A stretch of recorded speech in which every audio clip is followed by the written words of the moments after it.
Good day everyone. In this video, I will teach you how to create sales pricing. Let's focus on the steps to ensure that this is implemented properly and effectively.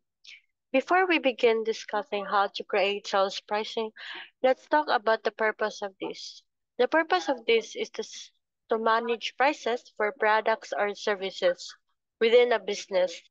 This involves setting competitive prices, applying discounts, and ensuring consistency across sales channels.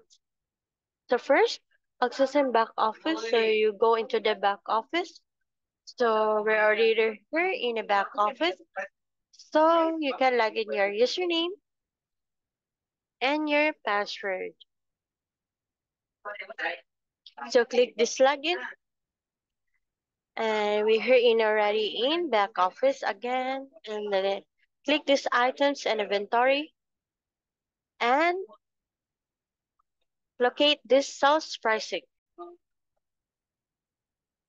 So we're already here in sales prices, and I will discuss on what is this all about. So this sales type you can choose this is either employee or non, but retail and retail.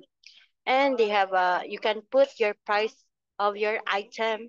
So this part is you can choose the file, you can click this, and this updates sales pricing if the item is need to update.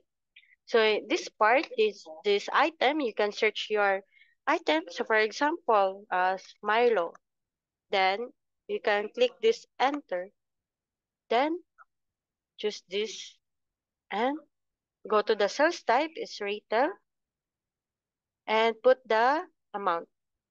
For example, 60 pesos per.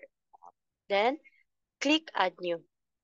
So we already have a price on the item of Milo. So this is the process on how to create sales prices.